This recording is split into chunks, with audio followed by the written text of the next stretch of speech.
Nesse nosso circuito a gente vai ver o primeiro retificador. Então esse aqui é um retificador monofásico. Ele tem um transformador 10:1 e aqui ele tem 4 diodos formando uma ponte completa. No caso ele está só com uma carga resistiva. Tá? Então o que é solicitado é que a gente desenhe as formas de onda desse conversor. Então para desenhar as formas de onda, a primeira coisa que a gente vai desenhar é a nossa senoide de entrada, Vin, em azul aqui. Então é um seno com 311 volts de pico, 60 Hz. Tá? Então, entre 0 e π, ele é a parte positiva do seno, de π a 2π, a parte negativa do seno. Aqui em vermelho eu fiz o secundário, que é essa tensão que aparece aqui, porque nós temos uma relação de transformação de 10:1. Então, a cada 10 volts que nós tivermos aqui, a gente vai aparecer 1 volt aqui. Então, se a gente tem 311 de pico aqui, a gente vai ter 31,1 de pico desse lado. Essa relação não precisa ser sempre 10:1, né? Ela pode ser qualquer valor, pode ser 3:2, pode ser 1,7:1, tá? Pode ser qualquer valor inteiro ou quebrado. A outra forma de onda que a gente vai fazer aqui, eu desenhei, repeti essa onda vermelha aqui só para melhorar a escala, né? Então o nosso seno de 31,1 menos 31,1, que é o que está aqui secundário. Isso aqui vai passar pelos diodos, são 4 diodos em ponte, e aí eu estou medindo aqui o nosso VO, que é a tensão em cima desse resistor aqui. Então o que acontece? Nesse semicírculo positivo aqui, no positivo, o diodo D1 e o diodo D4 estão diretamente polarizados, porque a tensão aqui é positiva. No semicírculo negativo, que é esse aqui, inverte-se isso, e esses aqui vão estar reversamente polarizados, quem vai estar diretamente polarizado é o D2 e o D3. Então essa tensão aqui é positiva no primeiro ciclo, tá? Essa primeira parte aqui, a tensão é positiva aqui, ela vai vir para cá e vai aparecer mais aqui. A outra é negativa aqui, então esse cara aqui, ela vai aparecer o menos aqui. Então vai ficar mais menos. Então a polaridade de Vout é a mesma de VI. Agora o que acontece no segundo ciclo? Essa tensão secundária ela é negativa, né, de acordo com a referência, então aqui nós temos menos e aqui mais. Mas quem está conduzindo é D2 e D3. Então nós temos aqui o menos nesse ponto aqui, e esse D1 está aberto. Então esse D2 aqui é que está conduzindo. Então nós temos esse menos aqui aparecendo aqui. E agora o D4 está aberto, mas aqui está conduzindo a D3. E o nosso positivo da fonte está invertido, o mais aparece nesse terminal. Então a gente tem mais, menos. Então a polaridade no Vout, na primeira e na segunda etapa, é igual. Então nós temos nesse caso aqui, uma onda de entrada V do secundário alternada, então hora ela é positiva, hora ela é negativa, porém a onda de saída Vout, ela é contínua, ela é sempre com o valor positivo ou zero.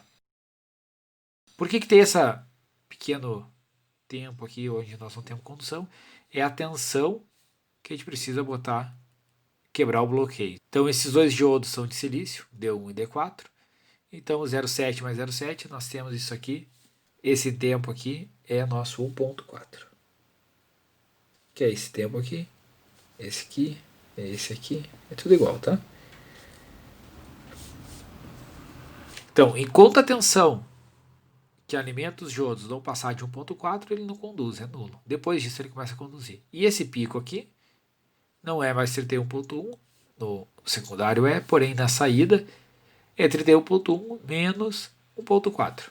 Tá? Então a gente tem lá nosso pico em 29,7. Agora a gente tem que fazer também a forma de onda da corrente. Então, se a nossa tensão de saída é essa forma em azul aqui, como nós temos uma carga puramente resistiva, a nossa corrente vai seguir o mesmo formato.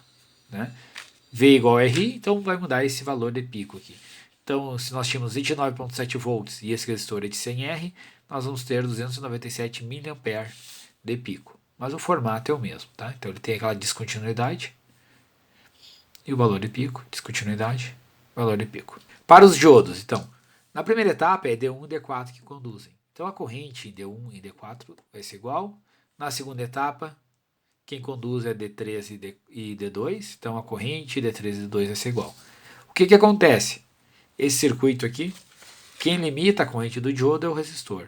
Então a corrente que passa nesses diodos aqui, D1 e D4, na primeira etapa é a própria corrente I. E na segunda etapa, em D2 e D3, passa o próprio I. Então, na primeira etapa, nós temos a corrente IO passando por D1 e D4, porém, na segunda etapa, D1 e D4 estão bloqueados. Na primeira etapa, então, D2 e D3 estão bloqueados, porém, aqui na segunda etapa eles conduzindo aqui a corrente IO. E por último, o que pede é a tensão nos diodos.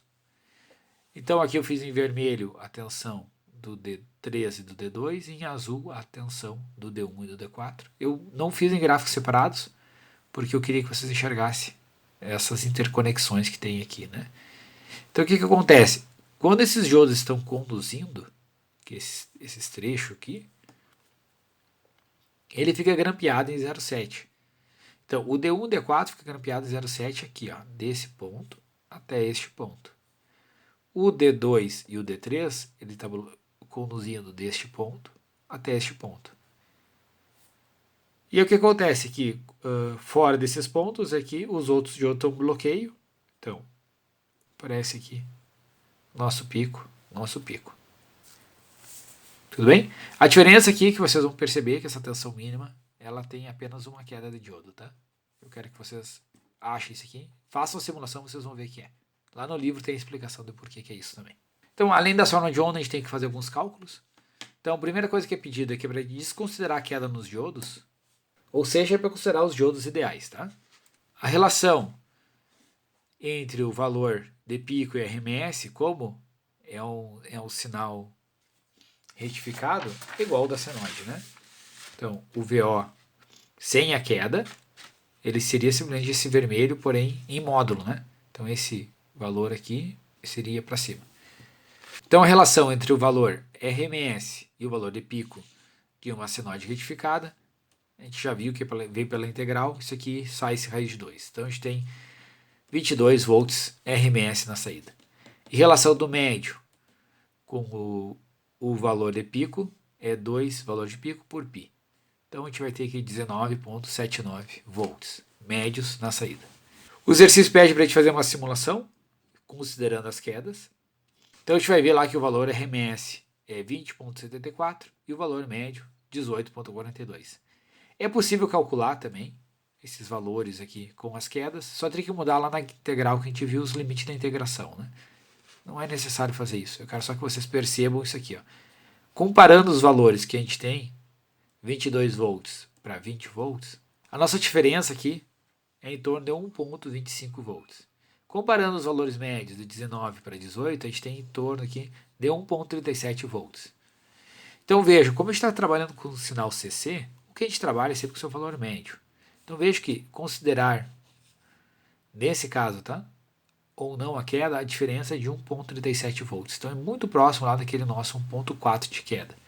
Por isso que alguns materiais, eles calculam o valor médio, não pelo limite da integração.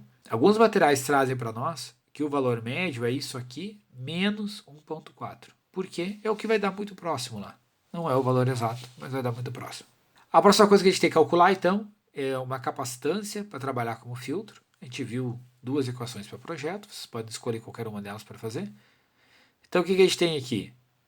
2 vezes a frequência, porque o nosso sinal, que é uma entrada em 60 Hz, quando ele está retificado, ele fica em 120 Hz, por isso 2 vezes 60. 100 ohms, e aí o exercício pede para fazer com um ripple menor que 5%. Então a gente coloca 5% aqui, a gente vai ter aqui 1,667 milifarads. Então a gente pode calcular o valor mínimo e o valor pico a pico do Vout.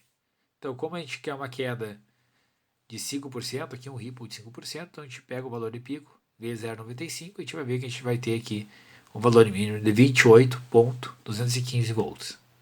O valor máximo, 29,7. E a gente pode calcular o pico a pico, né?